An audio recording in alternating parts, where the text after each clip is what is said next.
lake.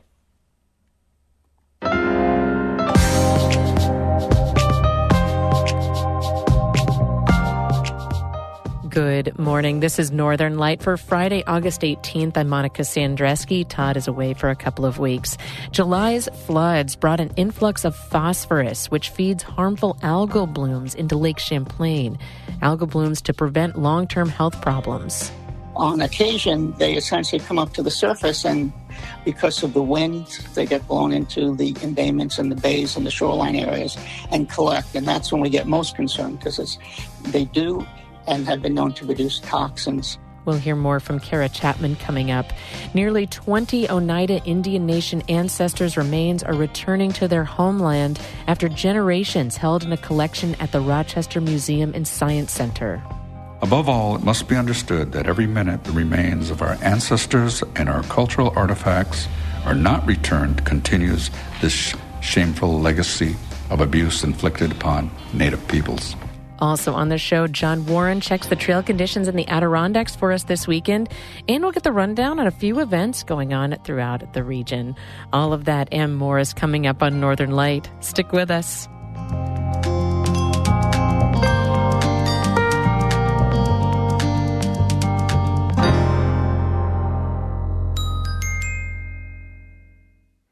Support for Northern Light here on North Country Public Radio comes from the Depot Theater Westport, a professional equity theater in the Adirondacks celebrating its 45th season, depottheater.org, and by Claxton Hepburn Medical Center, sponsoring a Tai Chi summer series with Master Sean Boutin. Today's class meets at the Canton Farmers Market from noon to 1. Details at northcountrytaichi.com.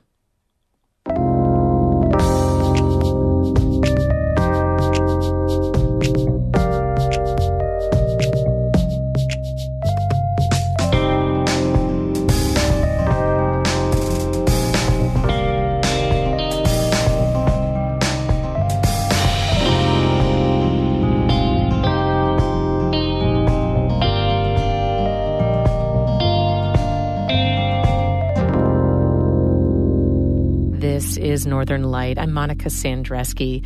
Harmful algal blooms are a recurring issue in water bodies across the North Country and Vermont. High phosphorus levels caused by runoff from farms, yards, and roads feed the blooms of cyanobacteria, or blue-green algae. Jeff Schloss with the Lake Champlain Sea Grant Program says that typically small rainstorms lead to moderate amounts of phosphorus getting into the lake, but recent heavy rains and flooding caused an influx. We could be looking at 90 to 120% of what the yearly input of nutrients would have normally been in a given year, just in the 2 or 3 days that it rained for the floods. Schloss told Champlain Valley reporter Kara Chapman that's a big concern for the rest of the summer and a long-term problem. That's because it adds to what's called legacy phosphorus in the lake. Even though that material might go down to the bottom, the way phosphorus works, it attaches very readily when there's oxygen in the water. But when it gets to the deeper parts of the lake, which during the summer, sometimes we lose oxygen as you get closer to the bottom as the summer progresses. When you lose oxygen, it tends to allow the phosphorus to be released from the sediments. That's what we call legacy phosphorus. Mm-hmm. And can you describe, what a bloom of these organisms looks like and where they tend to occur in the lake? And do they tend to look pretty obvious when they're there? Yes, they're very obvious when they're there. When they come up to the surface at various times of the year, we generally see them as scums or what would look like green masses with small, tiny pin-sized little round globes, or we see them looking like spilled paint on the water. Sometimes we see them a little bit more deeper in the water column as well as the surface, and they look like flakes, small, tiny flakes as you look down into the water. On occasion, they essentially come up to the surface, and there's either enough of them to create in a large congregation what we call a bloom, or sometimes they might just come up all over the lake, but because of the winds, prevailing winds, they get blown into the embayments and the bays and the shoreline areas and collect. And that's when we get most concerned, because it's when we have a bloom condition that we are very concerned about the cyanobacteria, because they do and have been known to produce toxins. Can you talk a bit more about those toxins? What are the side effects people should look out for when they've been exposed or when their pets have been exposed? The one side effect that they would experience that's the least problematic is there are many people who are allergic to them just by being in the water with them, and it's not uncommon for rashes or hives or other types of things to appear because of just contact. But what we're really concerned about even more is that they're known to produce different types of toxins that include liver toxins and neurotoxins. And the real concern is not just a single exposure, but exposure around blooms. When the wind blows on these blooms, they create aerosols, which then suspend some of these very small cells into the air, and so there can be exposure that way. So it can be very problematic, especially for dogs, which are typically attracted to the smell and drink water. Dogs have been known to pass away right away, either through liver or neurological disorders. And it's especially dangerous for small children. Yeah, I feel like I didn't really know that it can aerosolize, because they tell you don't go in the water, not necessarily near the water, I feel, unless I just haven't been listening properly. No, that is true. There are, we've done a number of studies here in Vermont as well as New Hampshire, which have shown that we could actually detect not just the toxins, but also the cells in aerosols. And that could be one way of transmitting those toxins. And that's the real concern, is that you might swim in a bloom and feel like you've come out unscathed. But unfortunately, there are also some chronic effects that to occur, neurological disorders and things like that we would be concerned about with repeated exposures.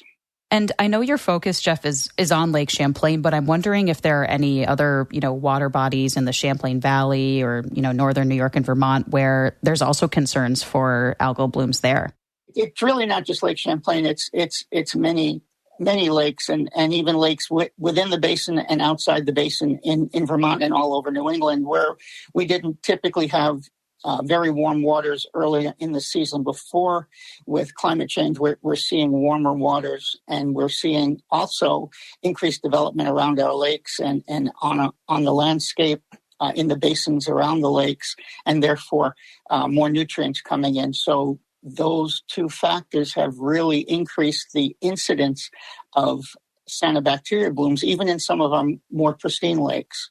Jeff, is there anything that people can do to help prevent blooms from happening, or at least to, stem the flow of phosphorus into the lake? When we have storms, what we really want to do is make sure that the stormwater isn't taking more nutrients down into the lake by doing different types of practices that could include installing rain barrels, for example, to capture the water so it doesn't run off right away, and you can slowly use that to water your lawns. Keeping our grass cut high so that they form a barrier. Remember, anything you put in the way of runoff, especially vegetative things like grasses and shrubs and trees and things, the more vegetation we can throw in the way of stormwater, the better. And we do that by installing rain gardens and putting down various buffers on properties, and also promote working with different types of river associations and friends of rivers that work a lot to try to do plantings in some of the more vulnerable banks so that they don't get eroded. There's more protection because the more we can keep the soils and the sediments on land and not in the lake, the less legacy phosphorus we're going to have to work with. That was Jeff Schloss with the Lake Champlain Sea Grant Program, speaking with Champlain Valley reporter Kara Chapman about harmful algal blooms in Lake Champlain. State and local authorities will post signage if a beach is closed due to a bloom. You can also check water conditions before you go. We have more information on our website, ncpr.org.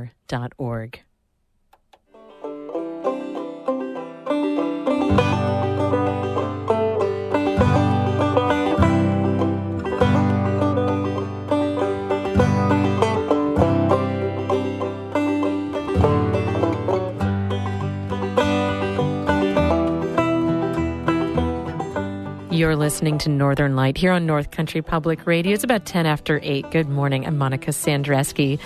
Stick around for the show. On the show, John Warren lets us know how these scattered showers throughout the region will impact trail conditions in the Adirondacks. That's right here on Northern Light, which is supported by the Adirondack Foundation, helping people and families build a legacy of generosity for the Adirondacks. AdirondackFoundation.org. And by CCOM Credit Union, serving the financial needs of people throughout northern New York and Vermont, in person, online at ccom.org, and on your smartphone.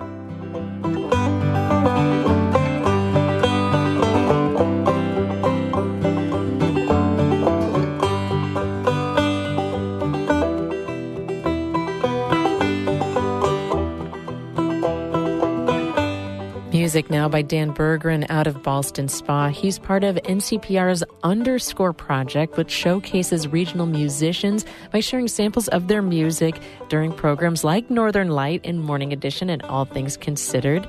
You can check out the music along with interviews with the musicians at our website, ncpr.org/underscore. And if you're a regional musician and would like to participate in the Underscore project, email to learn more, radio@ncpr.org.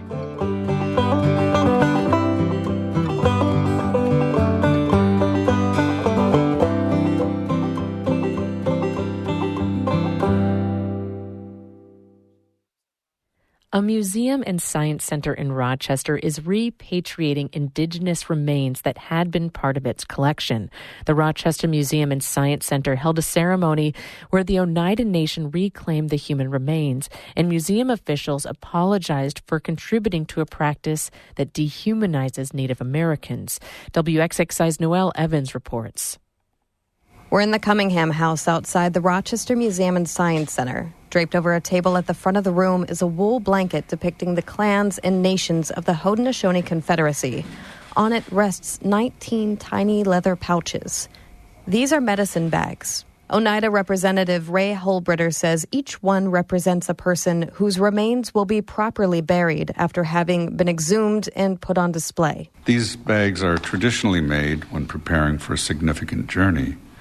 These bags will accompany our ancestors on a final journey as their remains will be returned to our homelands until the end of time. That's where they will rest. Holbritter has just finished signing an official document transferring the remains and artifacts to the Oneida Indian Nation through the Native American Graves Protection and Repatriation Act. The law was first enacted in 1990. I want to acknowledge that this repatriation should have occurred a long time ago, and to recognize that the ancestors and their belongings should never have been at the RMSC in the first place. That's the museum CEO Hillary Olson. She says the organization has shifted priorities the past 2 years to focus on repatriating indigenous remains and artifacts. According to a report by ProPublica earlier this year, RMSC has the 21st largest collection of unrepatriated indigenous remains in the United States.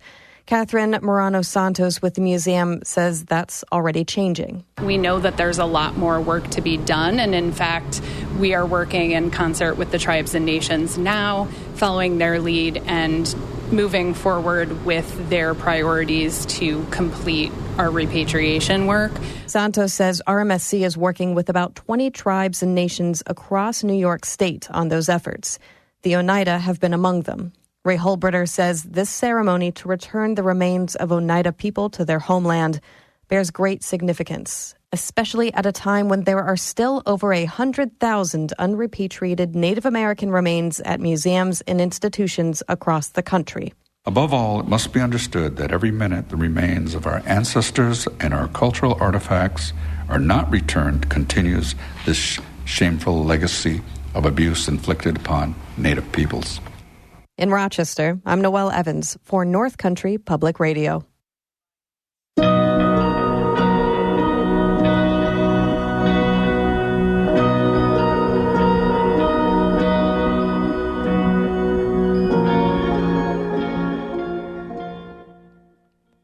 The owner of of the Quality Inn in Messina has sent a letter to New York City Mayor Eric Adams to pitch them the idea of sending more than 100 unhoused migrants to stay in the hotel. That's according to a recent New York Post article. But the problem is Messina's mayor says it's not going to happen. A former mayor of Messina voiced his concern about the idea at the village board meeting on Tuesday, according to the Watertown Daily Times. Current Mayor Greg Paquin said village code would not allow the hotel to house migrants because then it would technically be operating as a boarding house, which is against code. Almost 100,000 migrants have arrived in New York City since last spring. And the 2023 Dakota Lithium Bassmaster Elite Series at Lake Champlain is underway in Plattsburgh and goes through Sunday. And then next weekend, the Elite Series makes its final stop in Clayton on the St. Lawrence River. The series winners will be crowned in Clayton at the weigh-in on Sunday. Last year's winner caught a 102-pound bass, the largest ever four-day total in series history.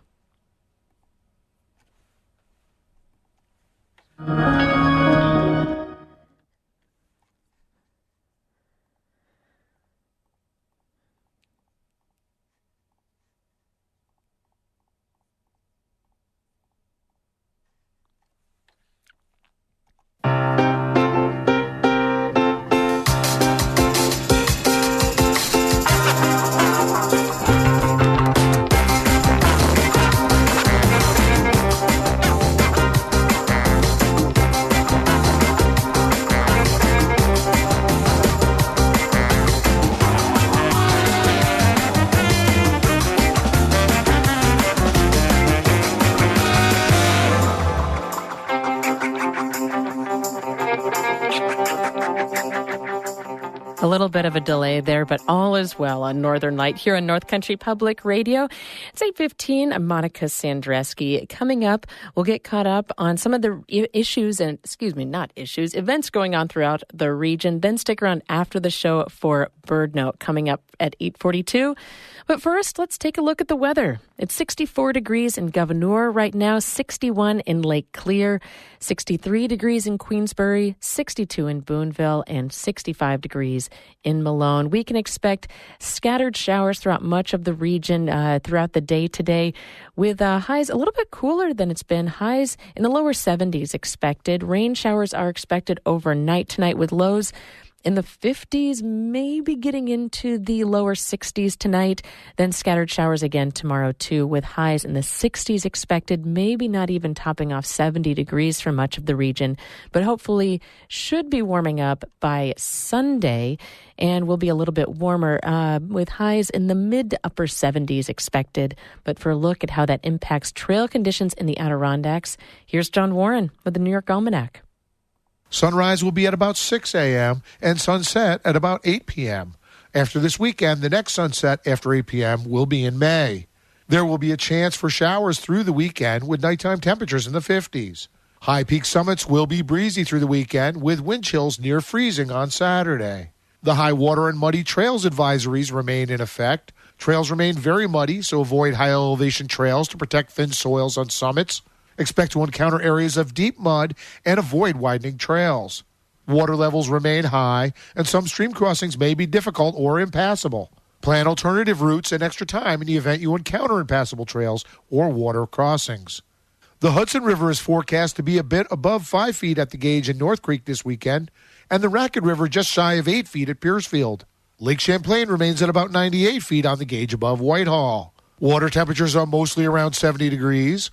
Mirror Lake is in the lower 70s. That's the same temperature as most of Lake George and Lake Champlain. They are paving the Adirondack Rail Trail from Route 86 to North Country Community College beginning today.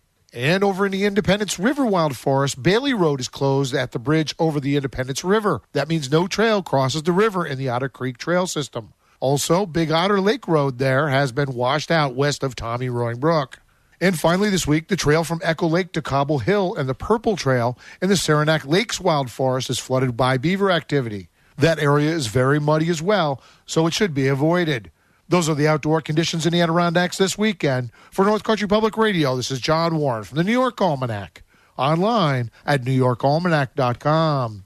You're listening to Northern Light right here on North Country Public Radio. It's 20 after 8. Good morning. I'm Monica Sandreski. Farmers markets are great ways to get to know farmers and artisans throughout the region. Canton has their farmers market today. Saranac Lake is tomorrow. Bloomingdale is on Sunday. And I always love to catch up with our cheesemakers, winemakers, and artists who set up their booths.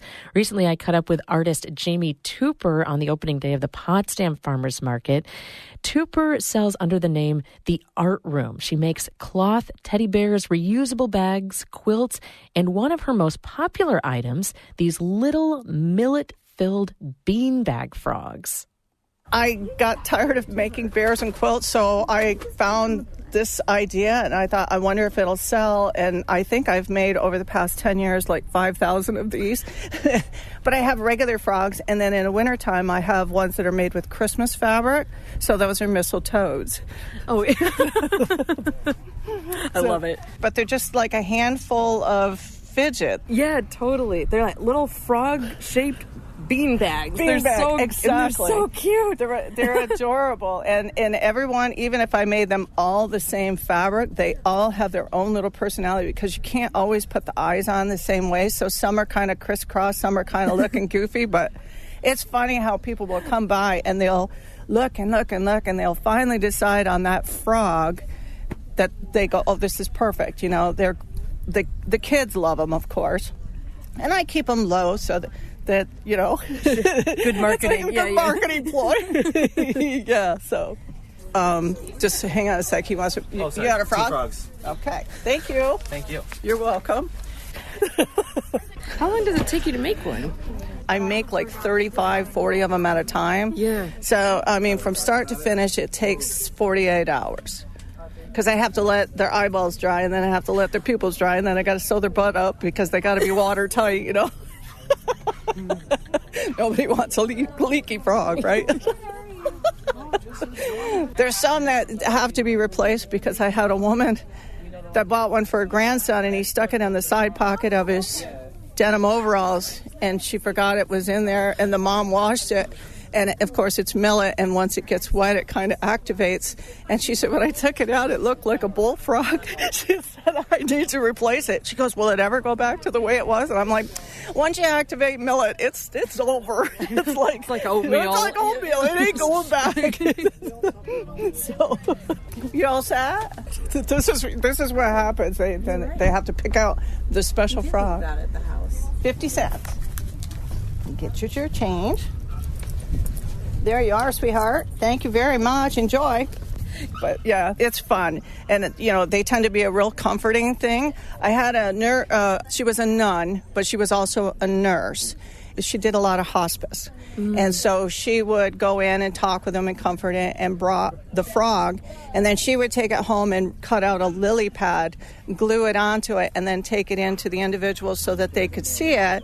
And so that's how she brought comfort through my little frogs to these people that needed, you know, and comfort care. So it's nice to be able to have touched so many people. Like I said, I know I've made at least 5,000 of them. You know, this one's got to sit up. He's not behaving. There we go. Frog down. Oops, frog down. Can I buy a frog? You certainly can. Of course. Now, you're I'll gonna have see two. in a half hour when you decide which one you want. Okay. That's Jamie Tupper at the Potsdam Farmers Market, selling under the name The Art Room. Get your weekend kicked off on the right foot by heading to the farmers markets throughout our region and in your community. And while you're out, there is a lot to do. And here to tell us more about the haps in the community is our Adirondack Bureau Chief, Emily Russell. Emily, how are you this morning? I'm really good, Monica. Really love that piece on the frogs. Oh, good. Good. I'm glad. So tell us what's cooking in the Adirondacks this weekend? Yeah, it's a busy weekend in the Adirondacks, especially tomorrow. There's just like so much going on. I'm going to start with the Adirondack Family Book Festival. Yeah. It's happening. If it doesn't pour rain, it's going to be happening at the John Brown Farm in Lake Placid. There's going to be more than a dozen North Country authors, particularly aimed at kids and young adults, people like Kate Messner, Maxwell Eaton, Graceland, authors and illustrators. That event starts at 10, goes until 4:30. There's going to be panels, workshops, and if you've got kids or teenagers, they get to go home with a free journal. Oh, that's awesome. That's awesome. But I do know, like we heard from John Warren, the rain, like we mentioned. Yes. What can we expect if it gets too rainy out? Yeah. So first of all, that book festival, if it is really raining hard, it's going to be at the Lake Placid Middle and High School. Another event that has had to move inside is the Open Sky Music Festival. That's also happening tomorrow in Lake Placid. It's now happening at the Lake Placid Center for the Arts. That event is as it sounds, it's a music festival. It goes from noon until 10 p.m. More than a dozen bands playing, people from the Gibson Brothers and Martin Sexton to some really awesome local artists like High on the Hog, the Split Rock Ramblers, and Blessed Dirt. There's going to be food, drinks, and again, it goes until 10 p.m. Saturday at the Lake Placid Center for the Arts. Yes, it just looks like this spectacular all day, such good music. It should be a really good time. And I know you got a couple other things that you wanted to let listeners know about. What else do we have going on? Yeah, so there's two community events happening in the Adirondacks tomorrow. The first one is Jay Day, which is this big festival in the town of Jay. There's games, food, a magic show. You can even throw a pie at the town supervisor of Jay. It's just a big event for the community of Jay. And then just west in the town of Wilmington, they're having their get-together picnic and parade. Oh, that sounds like a really good time. And I do always love a good picnic. But I do know there's one final thing that you've been really excited about. And you mentioned it during the news meeting yesterday. Yeah. What is that special something, Emily? We're going out with a bang here. So in the town of Elizabethtown in the Adirondacks, it's hosting its second annual Fairy and Magical Creatures event. That's magic with a CK at the end, which I've been told makes it a legit event. You can come in a costume or not. There's going to be a Celtic magician, face painting, a fairy tea party, and a fairy house garden walk. Also, tarot and psychic readings happening. And that event, again, that's the Fairy and Magical Creatures event. It's happening at the Adirondack History Museum in Elizabethtown from 10 a.m. to 4 p.m. tomorrow.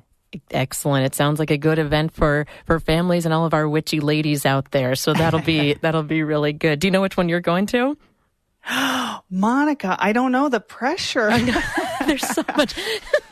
Can't let the cat The one out the thing bag. I might do is I might try and go to J Day and the get-together picnic in Wilmington, kind of combine them two Totally. in a little drive around the Adirondacks. Well, I love it. I love it. And Emily, thank you so much for coming on to the show. And we're actually going to go out on a little bit of a music preview of the Open Sky Music Festival in Lake Placid. This is Terrence Simeon and the Zydeco Experience and their song, You Go Your Way. Emily, thank you so much for coming on. Thanks, Monica.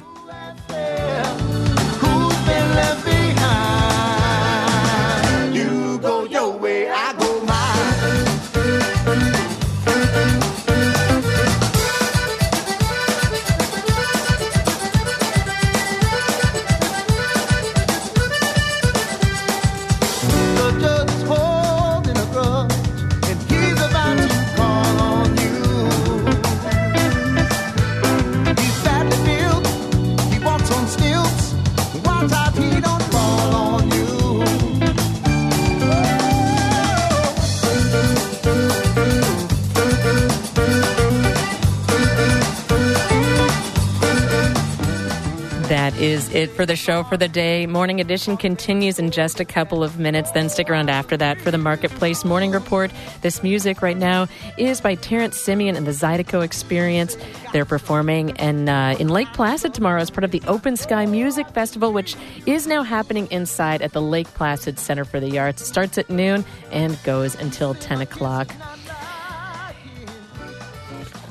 If you miss an episode of Northern Light, never fear. You can listen back to the archive any place you get your podcasts. While you're there, subscribe to our daily news roundup, Story of the Day, hosted by David Summerstein. You can also listen to the show live every weekday evening at 5:48. Keep up with NCPR throughout the day on Instagram, Facebook, and Twitter. Send us an email, news@ncpr.org. I'm Monica Sandreski. Have a good weekend.